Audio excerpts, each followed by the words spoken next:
I started to incorporate clay sculpting into my wood carving, and the reason for that is having a model in front of you that you can use calipers and measure from, and then transferring those measurements onto wood just sometimes makes life a lot easier rather than using 2D images and trying to guess the depths of things and how far things are away from each other and how things curve around and stuff like that.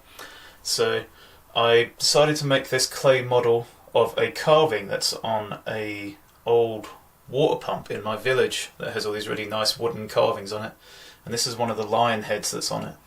So I decided to make this clay model based on that carving, which I'll show on the screen. You can see what I'm talking about. And what we're going to do is use this to carve a piece of oak and hopefully make it look somewhat like this clay sculpture we've got here. So here's the piece of oak set up on my board. This is American white oak. What I've done here is just sort of laminated two pieces together to make it quite thick.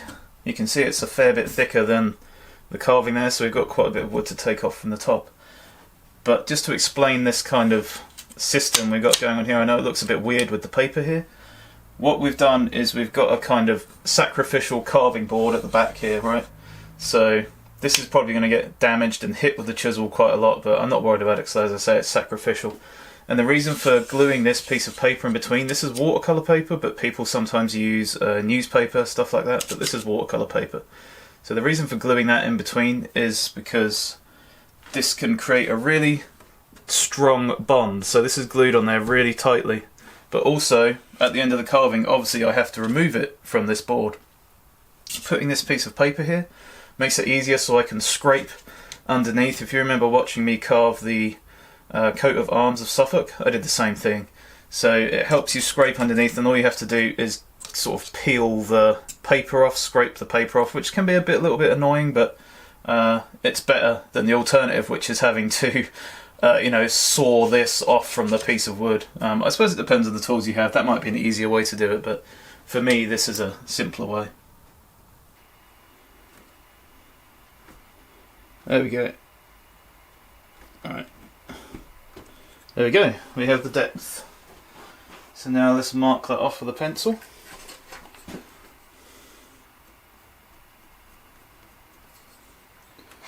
Pull it back out. There we go, sorry Mr. Lion. Apologies. Alright. So just hold it up to there. Draw the mark on. We'll go a little bit higher than the mark was. Only a little bit, just to give ourselves some extra leeway. And draw that all the way around.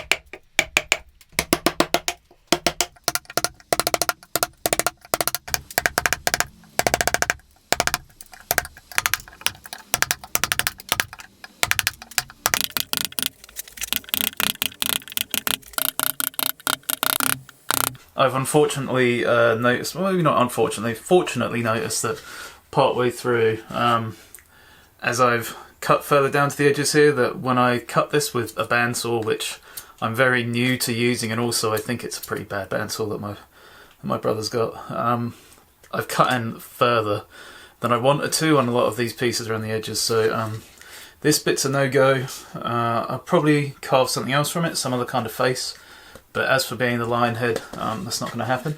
So I did another piece, I cut it out by hand, and I figured out where the next kind of height was to glue the other piece of oak on, so that it's easier for me to carve, I have less waste to take away. So that's what we're going to do now. I've drawn a central line down it as well, so it's easier for me to measure stuff. And so we're gonna kind of start all over again, but that's okay. I wanna get it right. I don't want to just say, bah, that'll do. So let's try and get it right.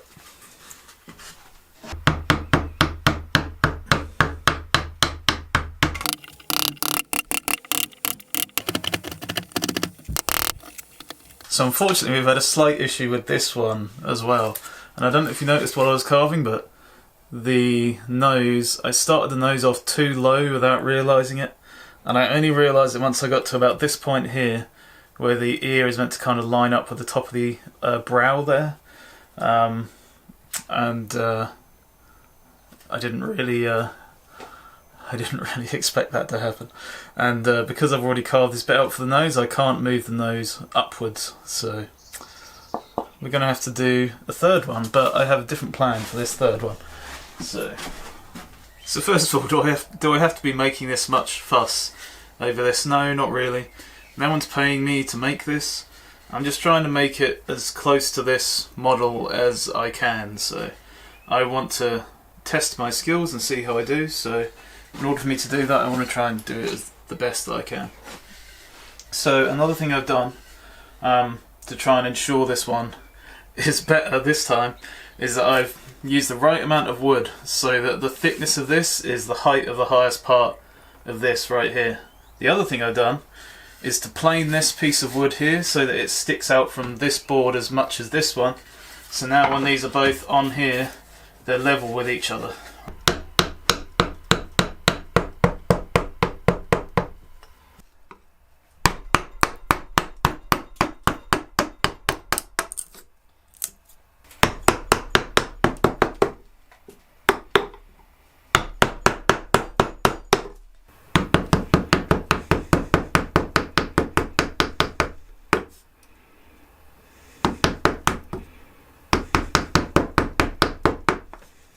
So we've got this measuring here.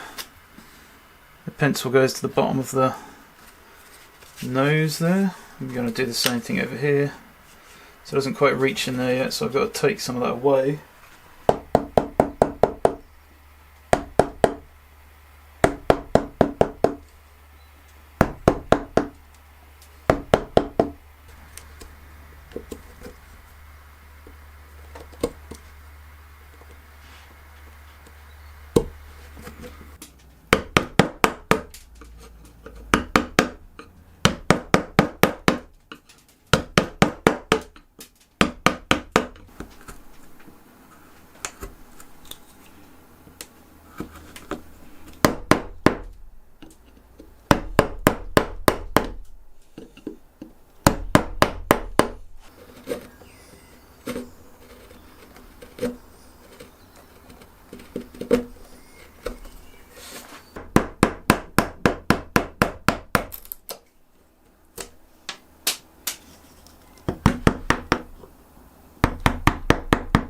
Just going to use this V chisel to take out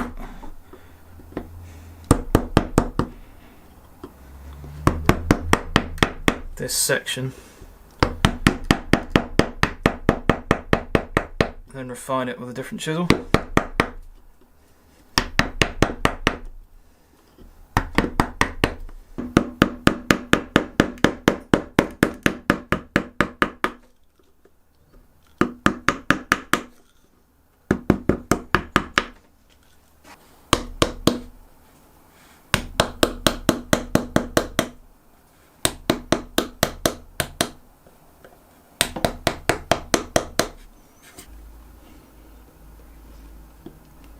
Just going to start with this slightly curved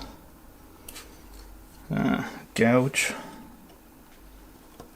just to take that bit out, and then we're going to use a more sort of a severe gouge to take out this bit here.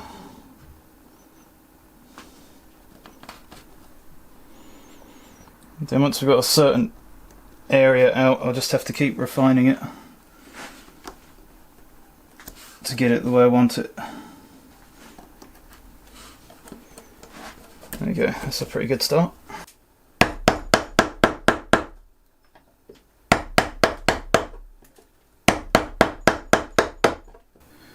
Take the bits out on the nose, so I'm just going to cut straight lines across.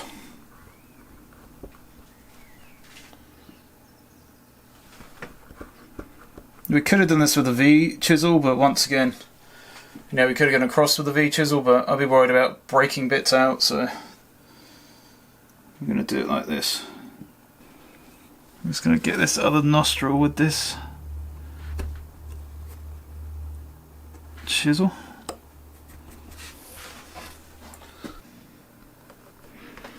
Do that bit by bit. Keep going back and forth.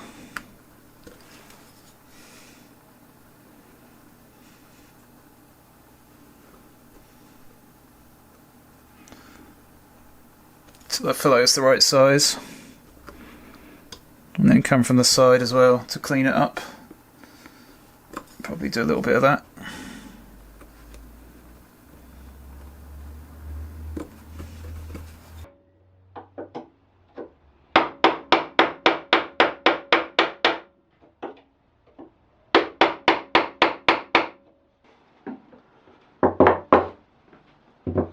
There we go.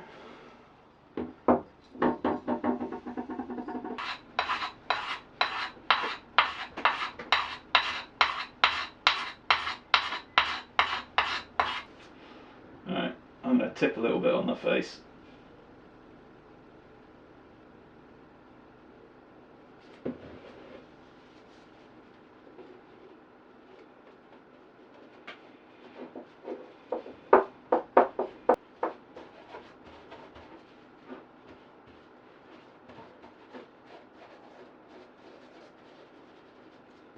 This is a very much perseverance wins in the end kind of tale to this video, and I'm glad you're able to join me for the failures and the final success. It's turned out pretty well, I think. I'm pretty pleased with it. It's finished with linseed oil and wax, and yeah, I quite enjoyed making that one. It's kind of a lion gargoyle, I suppose. Anyway, I hope you enjoyed that video. Thanks a lot for coming along. If you want to share it, please feel free to share it to people who you think will enjoy it. If you haven't subscribed already, please feel free to do that as well if you want to see more of this kind of stuff. I'll be back with you guys soon. Thanks a lot.